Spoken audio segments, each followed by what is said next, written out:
Hello दोस्तों, स्वागत है आपका एक बार फिर से मेरे यूट्यूब चैनल ऑनलाइन गुरुजी में। दोस्तों, आज का वीडियो यूनिलर्न ट्रेनिंग के मॉड्यूल 2.6 से संबंधित है। इस वीडियो में दोस्तों आपको चारों विषय हिंदी, गणित, विज्ञान और सामाजिक विज्ञान चारों के बारे में बताया गया है। तो दोस्तों, ट्रेनिंग शुरू करने से पहले एक बार आप इस वीडियो को ज़रूर देखें, आपको ट्रेनिंग करने में आसानी रहेगी। और दोस्तों, अभी तक आपने मेरा चैनल को सब्सक्राइब नहीं किया है तो सब्सक्राइब ज़रूर करें और बेल आइकन को प्रेस कर दें ताकि मेरी वीडियो सबसे पहले आप तक पहुंचे। ट्रेनिंग मॉड्यूल 2 का ये सत्र 2.6 है। इसमें हम पाठ्यचर्या, पाठ्यक्रम और लर्निंग आउटकम का आकलन पर प्रभाव से संबंधित यहाँ पर बात करेंगे। तो चलिए दोस्तों, हम ज़्यादा समय न लगाते हुए इसके परिचय सत्र में चलते हैं। तो यहाँ पर ये पहला भाग है, ये इसका परिचय सत्र है, तो इसको हम ओपन करते हैं।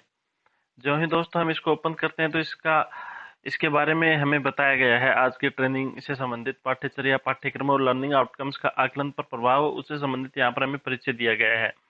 इसका पॉइंट है दोस्तों, चाही गई पाठ्यचर्या, क्रियान्वित या पढ़ाई गई पाठ्यचर्या, हासिल की गई पाठ्यचर्या इत्यादि। तो इस परिचय सत्र को हम नीचे तक पढ़ते हैं और पढ़ने के बाद में यहाँ पर एक लिंक दे रखी है, पाठ्यचर्या, पाठ्यक्रम और लर्निंग आउटकम का आकलन पर प्रभाव। तो दोस्तों इसको हम ओपन करते हैं। जो ही दोस्तों हम इसको ओपन करते हैं तो हमारे सामने कुछ ऐसा आता है और यहाँ पर ये वीडियो है। इस वीडियो को आपको प्ले करके और इस वीडियो को कंप्लीटली देखना है। और साथियों नमस्ते।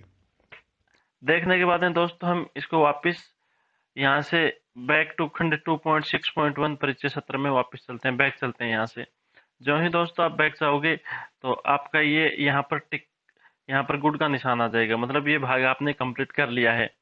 और फिर हम वापस बैक चलते हैं। बैक जाने के बाद में दोस्तों इसका खंड सेकंड है 2.6.2 उत्साही शिक्षकों की नवाचार कथाएं। तो इसको हम ओपन करते हैं। जो ही दोस्तों इसको ओपन करते हैं तो इसमें यहाँ पर कुछ आपके सामने कुछ एक्टिविटी दी हुई है। उस एक्टिविटी को आपको ध्यान से रीड करना है। एक बैठक में आकलन पर चर्चा चल रही थी। अलग अलग शिक्षकों ने अपने विचार रखे, पढ़कर बताए कि किन किन विचारों से आप सहमत हो और क्यों। यहाँ पर 4 शिक्षक हैं, निर्मला जी, उस्मान जी, मोहित जी और मीरा जी। तो ये एक्टिविटी आपको पढ़नी है और उसके बाद में इस क्विज का आपको आंसर देना है। तो इस क्विज को हम ओपन करते हैं और इसका आंसर हम रिव्यू के माध्यम से यहाँ पर खोलते हैं। तो ये दोस्तों मैंने इस तरीके से आंसर दिए हैं। आपको जैसा भी उचित लगे उस तरीके से यहाँ पर आपको लिखना है। ये कंप्लीट लिखने के बाद में आप सबमिट करेंगे। सबमिट करने के बाद में आप वापस बैक जाएंगे। तो मैं बैक चलता हूँ क्योंकि मेरा पहले से सबमिट किया हुआ है। और बैक चलते हैं। जो ही आप सबमिट कर दोगे तो ये क्विज के आपके यहाँ पर राइट का निशान आ जाएगा, मतलब इस क्विज को आपने कंप्लीट कर लिया है। उसके बाद में दोस्तों हम फिर बैक चलते हैं। बैक जाने के बाद में इसका खंड नंबर 3 है सिद्धांत की बातें। इसको आपको ओपन करना है। तो जो ही हम सिद्धांत की बातें ओपन करते हैं तो हमारे सामने 3 लिंक उभर कर आते हैं। पहला है आकलन शिक्षण विधि का एक अभिन्न अंग, दूसरा है किन अधिगम उद्देश्यों का आकलन करें, और तीसरा है आकलन से उभरी जानकारी का प्रयोग कैसे करें। तो हम सबसे पहले पहला भाग को ओपन करते हैं, आकलन शिक्षण विधि का एक अभिन्न अंग। तो यहाँ पर इसके बारे में कुछ बताया हुआ है, उसको आपको रीड करना है। रीड करने के बाद इसके क्विज में हम भाग लेते हैं। क्विज को दोस्तों जो ही ओपन करते हैं तो यहाँ पर देखिए दोस्तों, मैंने पहले से इस क्विज को कंप्लीट कर रखा है, इसलिए मैं रिव्यू के माध्यम से आपको दिखाता हूँ। अगर आपने पहली बार आप कर रहे हो तो यहाँ पर ऑप्शन आ जाएगा अटेम्प्ट क्विज। मैं चाहूँ तो इसको री अटेम्प्ट भी कर सकता हूँ, लेकिन मेरा पहले से सबमिट किया हुआ है तो मैं री अटेम्प्ट नहीं कर रहा। तो मैं रिव्यू के माध्यम से आपको दिखाता हूँ कि मैंने किस तरीके से इसको अटेम्प्ट किया है। देखिए दोस्तों, यहाँ पर आपको दे रखा है, क्वेश्चन दिया हुआ, आपके लिए कक्षा में किए जाने वाले आकलन का क्या महत्व है। नीचे के कथनों को देखें और उन्हें 0, 1, 2 का दर्जा दीजिए। 2 सबसे महत्वपूर्ण है, 1 थोड़ा उपयोगी है और 0 गलत है। तो यहाँ पर कुछ आकलन दे रखे हैं। इन आकलन का आपको क्लास में ज़्यादा महत्वपूर्ण कौन सा लगता है, क्या महत्वपूर्ण कौन सा है, उस हिसाब से इसकी नंबरिंग सेलेक्ट करनी है। यहाँ पर लिस्ट खुलेगी 0, 1, 2, तो जो भी आपको अच्छा लगे उसको आप नंबरिंग दोगे। फिर हम सबमिट कर देंगे। सबमिट करने के बाद में वापस बैक चलते हैं। ये अपनी क्विज कंप्लीट हो गई है, तो फिर हम बैक चलते हैं। बैक जाने के बाद में यहाँ पर सेकंड जो ऑप्शन है किन अधिगम उद्देश्यों का आकलन करें, इसको आपको ओपन करना है। ओपन करने के बाद में यहाँ पर कौन कौन से अधिगम है, किन उद्देश्यों का महत्व दे रहे हैं, कौन से बेसिक लर्निंग आउटकम है, कौशल क्या है, जानकारी, अवधारणा, अभिव्यक्ति, ये अधिगम के उद्देश्य हैं। तो इसमें हम चारों सब्जेक्ट दे रखे हैं, जो भी आपका सब्जेक्ट है उसको आपको टिक करके और इसमें भाग लेना है। तो दोस्तों मैं यहाँ पर आपको चारों सब्जेक्ट का अलग अलग बता रहा हूँ, आपका जो भी सब्जेक्ट है आप देख सकते हैं। तो चलिए दोस्तों हम सबसे पहले हिंदी में चलते हैं, हिंदी की क्विज में हम भाग लेते हैं। रिव्यू के माध्यम से मैं आपको दिखा रहा हूँ। ये देखिए दोस्तों, नीचे कक्षा 6 के पाठ 9 टिकट एल्बम से संबंधित आकलन के कुछ बिंदु निकाले गए हैं। आपकी समझ में से जो पाठ के आकलन के लिए उपयुक्त है उन पर सही और उपयुक्त न लगे उन पर क्रॉस का निशान लगाइए। यानी आपको कक्षा 6 की जो हिंदी की बुक है उसमें पाठ नंबर 9 है टिकट एल्बम, उसके यहाँ पर 5 आपको उद्देश्य दिए गए हैं, 5 आकलन आपके यहाँ पर दिए गए हैं। जो भी आकलन आपको सही लगता है उसको टिक कर दीजिए, जो आपको सही नहीं लगता उसको क्रॉस कर दीजिए। तो दोस्तों यहाँ पर मेरा ऐसा कुछ किया हुआ है, मेरे 3 राइट आए थे, 2 रॉन्ग हैं। उसके बाद में दोस्तों दूसरा क्वेश्चन है, नीचे की तालिका में कक्षा 7 के पाठ 8 श्याम एक किसान और पाठ 9 चिड़िया के बच्चे और पाठ 10 अपूर्व अनुभव के आकलन के लिए कॉलम में आकलन के उद्देश्य दिए गए हैं। दूसरे में आकलन के लिए प्रश्न या गतिविधि जिनमें कोई ना कोई कमी है, और तीसरे कॉलम में इसी प्रश्न या गतिविधि को सुधार कर लिखें ताकि वास्तव में उसी उद्देश्य को जांचने के लिए बनाया जा रहा है। तो पहले कॉलम में दोस्तों आपको लर्निंग आउटकम दिए गए हैं, दूसरे में दोस्तों आकलन का सुझाव दिया गया है जिसमें कुछ ना कुछ कमी है, और तीसरे में आपको आकलन का सही तरीका बताना है। तो दोस्तों ये लर्निंग आउटकम, आकलन का सुझाव और आकलन का सही तरीका 4 ऑप्शन दे रखे हैं। लर्निंग आउटकम 4 इसके सुझाव दिए गए हैं और मैंने 4 आकलन के सही तरीके लिखे हैं। तो इस तरीके से दोस्तों आपको भी लिखना है, अच्छे से रीड करके जो भी आपको आकलन का सही तरीका लगे। मुझे जो लगा वो मैंने लिख दिया, जो आपको लगता है वो आपको लिखना है। उसके बाद में दोस्तों हम बैक चलते हैं।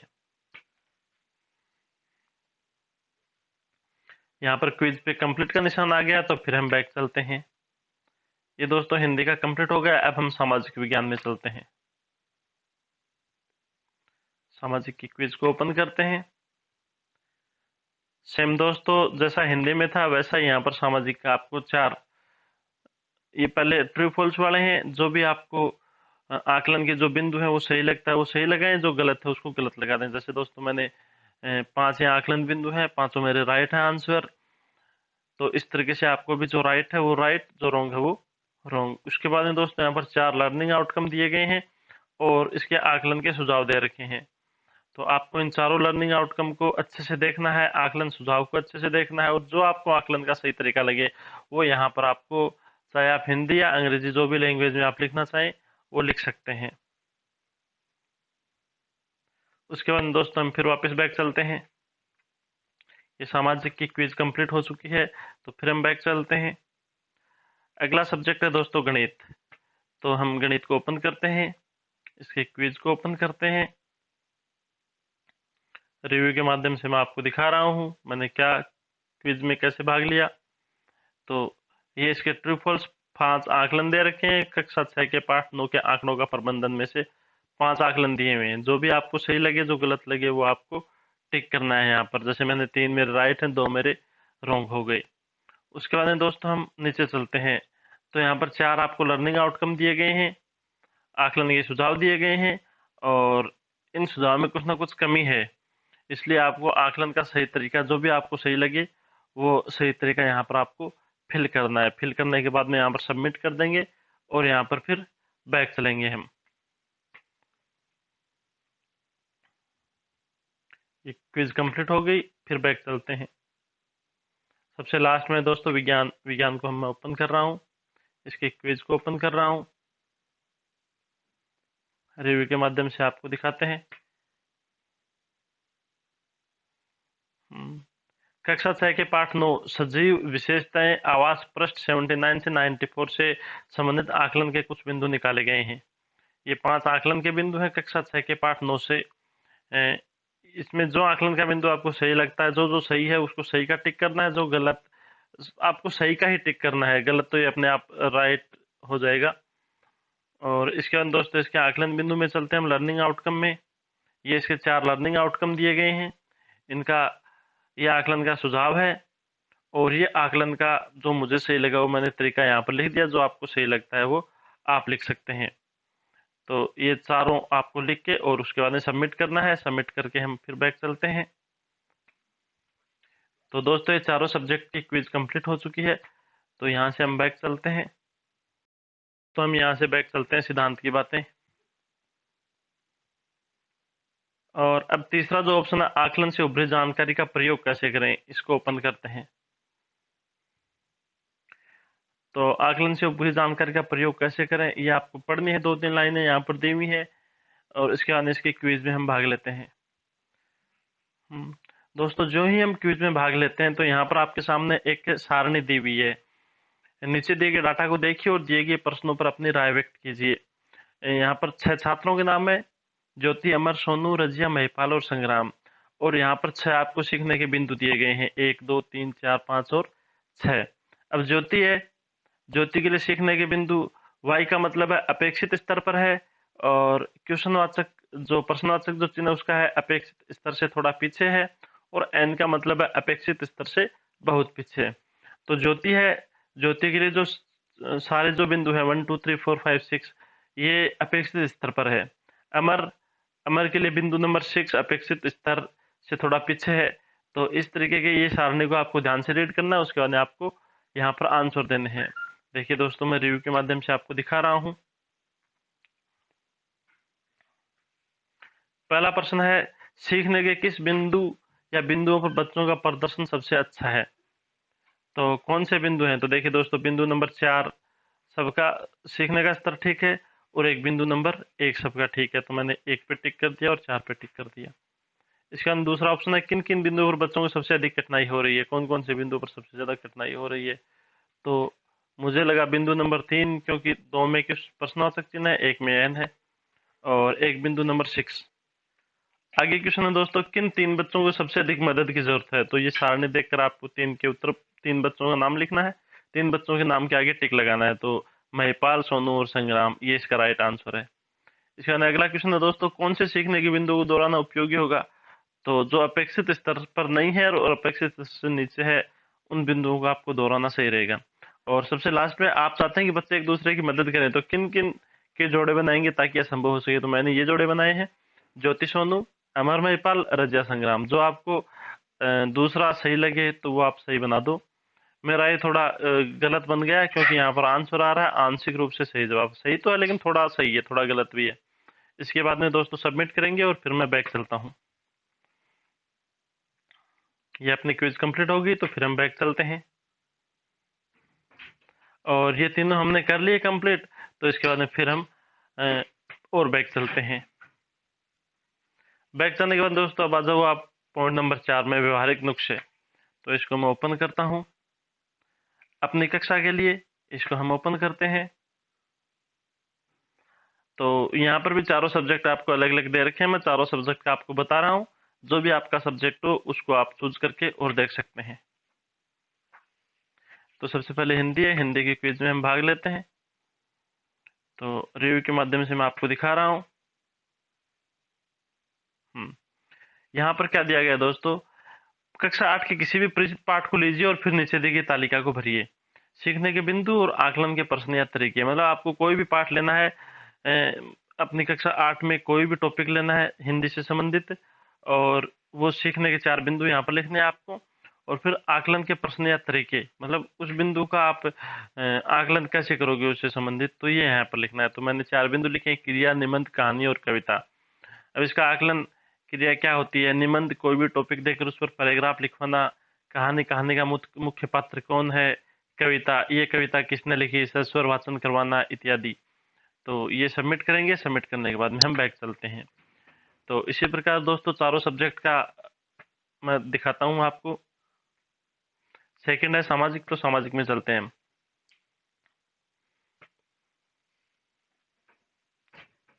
रिव्यू के माध्यम से मैं आपको दिखा रहा हूँ। सीखने के बिंदु और आकलन के प्रश्न या तरीके। सीखने के बिंदु मैंने 4 लिखे हैं, राजस्थान का मानचित्र, चुनाव प्रक्रिया, प्रदूषण और खनिज पदार्थ। फिर आकलन के प्रश्न मैंने ये लिखे हैं। मानचित्र में जिलों की स्थिति के बारे में सवाल पूछना, चुनाव प्रक्रिया में चुनाव, पंचायत चुनाव के बारे में चर्चा करवाना, प्रदूषण में लिखा है जल प्रदूषण, वायु प्रदूषण और ध्वनि प्रदूषण के बारे में सवाल पूछना, और खनिज पदार्थ में मैंने लिखा आकलन का प्रश्न, हमारे आसपास मिलने वाले खनिजों की सूची बनवाना। ये चारों लिखने के बाद आपको सबमिट करना है, फिर हम बैक चलते हैं। ये सामाजिक कंप्लीट हो गई अपनी। सामाजिक के बाद में हम अगला सब्जेक्ट लेते हैं गणित। गणित को ओपन करते हैं। गणित की क्विज में हम भाग लेते हैं। रिव्यू के माध्यम से मैं आपको क्विज दिखा रहा हूँ। तो ये गणित के मैंने 4 बिंदु लिखे हैं, सीखने के बिंदु और आकलन के प्रश्न या तरीके। त्रिभुज, कोण, चतुर्भुज और आयत। फिर इन आकलन के प्रश्न लिखते हैं। त्रिभुज के प्रकार लिखो, कोण, कोण किसे कहते हैं, 90 डिग्री का कोण बनाना, चतुर्भुज क्या होता है, चित्र बनाओ, आयत की परिभाषा और विशेषता कॉपी में लिखो। तो ये मैंने 4 प्रश्न लिख दिए, उसके बाद में सबमिट करेंगे। सबमिट करने के बाद में हम बैक चलते हैं। लास्ट सब्जेक्ट है दोस्तों विज्ञान। तो विज्ञान को ओपन करते हैं और विज्ञान की क्विज में हम भाग लेते हैं। रिव्यू के माध्यम से आपको दिखा रहा हूँ क्योंकि मैंने क्विज में पहले से भाग लिया हुआ है। तो सीखने के 4 बिंदु मैंने यहाँ पर लिख दिए और आकलन के प्रश्न यहाँ पर चारों लिखे हुए हैं। सीखने का पहला बिंदु मैंने लिखा प्लास्टिक, इसका आकलन का प्रश्न लिखा है विभिन्न तरह के प्लास्टिक के उपयोग के बारे में समझाना। दूसरा है विद्युत का उत्पादन, बिजली कैसे बनती है, बिजली बनाने के स्रोत क्या क्या हैं। तीसरा लिखा है सजीव और निर्जीव, अपने आसपास सजीव निर्जीव वस्तुओं की सूची बनाना। और लास्ट में लिखा है ह्यूमन बॉडी, मानव शरीर में कौन कौन से अंग होते हैं। उसके बाद दोस्तों हम बैक चलते हैं। ये दोस्तों आपको 4 सब्जेक्ट कंप्लीट हो चुके हैं, तो मैं बैक जा रहा हूँ और बैक चलते हैं हम। व्यवहारिक नुस्खे, ये अपनी कक्षा के लिए हो गया। अब दूसरा ऑप्शन है इसका आकलन से उत्साह की ओर, तो इसको मैं ओपन करता हूँ। इसकी क्विज खोलते हैं हम। दोस्तों जब तक आप क्विज को कंप्लीट नहीं करोगे तो आगे वाला ऑप्शन है वो एक्टिवेट नहीं होगा। तो आपको जितने भी सारे ये दिए हुए हैं इसमें हर क्विज में भाग लेना है। एक क्विज में भाग लोगे तो ही आगे वाला ऑप्शन एक्टिवेट होगा। तो ये दोस्तों आपको यहाँ पर एक प्रश्न दिया गया है, कुछ प्रश्न दिए गए, इनका आपको ध्यान से पढ़कर आपको आंसर देना है। देखो, एक कक्षा में एक शिक्षिका ने बच्चों को आकलन के कार्य दिया। जब बच्चों ने पूरा करके वापस दे दिया तो शिक्षिका ने उनके काम को ग्रेड दिया। कक्षा में 32 में से 2 को ही ए ग्रेड मिला, यानी सबसे उत्कृष्ट। अधिकांश को सी डी मिला। लेकिन शिक्षिका ने बच्चों को साफ साफ बताया कि जिन्हें ए मिला था उन्होंने बाकी की तुलना में क्या अलग किया था। इस पर सभी बच्चों ने कहा कि क्या हम दोबारा कर सकते हैं। दोबारा करने पर अब की बार 15 बच्चों को ए ग्रेड मिला, कोई भी डी में नहीं रहा। ऊपर की प्रक्रिया के बारे में कौन सी बातें सही हैं उनको आपको टिक करना है। एक से अधिक आप टिक कर सकते हैं यहाँ पर। तो मुझे ये राइट लगा। पहला, आकलन के मापदंडों पर पारदर्शिता रखी, उन्हें साझा भी किया। बेहतर क्या है, इसके स्पष्ट उदाहरण बच्चों को दिखाए। और तीसरा, हर एक बच्चे को मापदंड के सापेक्ष अपना प्रदर्शन सुधारने के मौके दिए। तो ये राइट करके आपको लिखना है। नीचे कुछ है, यहाँ पर भी आपको लिखना है कि ऊपर की कहानी कुछ अधिक आदर्श लग रही है, क्या आपको लगता है कि यह आपकी कक्षा में संभव होगी। नीचे के खाने में 2-3 वाक्यों में अपनी राय व्यक्त कीजिए। दोस्तों ऐसी कहानी मतलब हो सकता है ऐसा, लेकिन पूर्णतः ऐसा भी संभव नहीं है। तो मैंने आंसर लिख दिया, पूरी तरीके से संभव नहीं है, लेकिन बच्चों के मन का कंफ्यूजन दूर करके कुछ हद तक अपनी क्लास में भी ऐसा कर सकते हैं। इस तरीके से बच्चों का लर्निंग आउटकम बेहतर होगा। तो ऐसा आपको लिखना है, लिख करने के बाद में आपको सबमिट करना है। तो फिर हम बैक चलते हैं। ये अपना कंप्लीट हो चुका है, तो फिर हम बैक चलते हैं। ये दोस्तों दोनों अपने कंप्लीट हो गए हैं, 2.6.4.1 तथा 2.6.4.2। ये कंप्लीट होने के बाद हम फिर बैक चलते हैं। फिर दोस्तों खंड नंबर 5 है हमने सीखा और समझा। इसको मैं ओपन करता हूं। इसके क्विज को ओपन करते हैं हम और रिव्यू के माध्यम से मैं आपको क्विज दिखा रहा हूं। देखिए दोस्तों, यहाँ पर 5 पॉइंट दिए गए, 5 प्रमुख बातें दी गई आकलन के बारे में। इन 5 में से आपको 2 यहाँ पर लिखा हुआ है। ऊपर की सूची में कक्षा में उपयोग के दृष्टिकोण से सबसे मुश्किल 2 बिंदुओं की संख्या नीचे लिखें। ये 5 बिंदु हैं, इनमें से आपको 2 बिंदु यहाँ पर लिखने हैं। कौन कौन से बिंदु, ये मुश्किल क्यों है यह भी लिखें, और फिर अपने साथी और मेंटर से इस बारे में चर्चा करें। मतलब 5 प्रमुख बातें हैं। इन 5 प्रमुख बातों में से 2 आपको कौन सी सबसे ज़्यादा कठिन लगती हैं और क्यों लगती हैं? वो जो कठिन है, जैसे 1 नंबर और 3 नंबर आपको कठिन लगती है तो यहाँ पर 1 लिखेंगे, यहाँ पर 3 लिखेंगे। किसी को 4 और 5 कठिन लगती हैं तो यहाँ पर 4 लिखेंगे, 5 लिखेंगे। और उसके बाद में यहाँ पर आपको आंसर बताना है कि ये कठिन क्यों है। तो मुझे पहली कठिन लगी तो मैंने इसका आंसर लिख दिया, because every child have no equal IQ level, क्योंकि प्रत्येक बच्चे का आईक्यू लेवल समान नहीं होता। दूसरा, मैंने 4 मुझे कठिन लगा तो मैंने इसका रीजन लिख दिया, जिन बच्चों का आईक्यू लेवल कमजोर है, अगर आकलन के मापदंड पूरी कक्षा के सामने करेंगे तो हो सकता है कि उन बच्चों में, क्योंकि कमजोर थोड़ा आईक्यू लेवल कम है उनका, तो उनमें थोड़ी हीन भावना आ जाए, क्योंकि उनका जो आकलन है वो सारे बच्चों के साथ शेयर किया जाए। तो ये करने के बाद हमें सबमिट करना है। सबमिट करने के बाद हम फिर बैक चलते हैं। पूरक कार्य, इसको आपको ओपन करना है।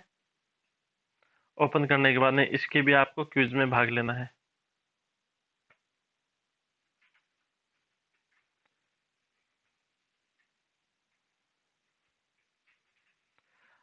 पाठ्य पुस्तक से जुड़ाव और अन्य शिक्षण संसाधन, सीखने के बिंदु और आकलन के प्रश्न या तरीके, त्रिभुज, आयत, कोशिका, प्रतिशत, सेम जो ऐसा हम पहले भी कर चुके हैं तो ऐसा ही यहाँ पर करना है, सीखने के बिंदु और आकलन के प्रश्न।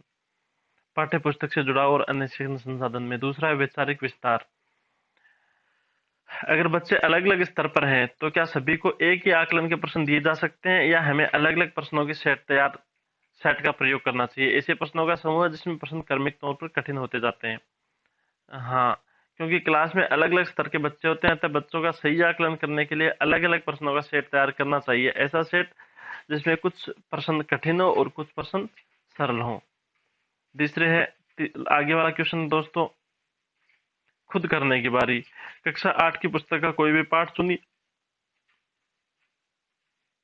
पाठ में शामिल किए गए आकलन के प्रश्न को देखिए, उसमें आप क्या जोड़ना चाहेंगे। कम से कम 2 या 3 बिंदु नीचे के खाने में लिखिए और अपनी नोटबुक में 3 और। तो भुजा और कोण के आधार पर त्रिभुज कितने प्रकार के होते हैं, सभी प्रकारों के अलग अलग नाम लिखवाना। इस तरीके से दोस्तों आपको जो भी आकलन का और कोई अच्छा तरीका लगे वो आप यहाँ पर लिख सकते हैं। लास्ट में है, कक्षा के दौरान आकलन के लिए मेरे सबसे प्रमुख 2 उद्देश्य क्या होंगे। मतलब जैसे आप कक्षा में आकलन कर रहे हो तो आपका मेन उद्देश्य क्या होना चाहिए, वो आपको यहाँ पर लिखना है। तो मैंने लिख दिए कि बच्चों के लर्निंग आउटकम बेहतर हो तथा कक्षा शिक्षण के दौरान पढ़ाया जाने वाला पाठ्यक्रम को अन्य विषयों में भी यूज में ले सकें।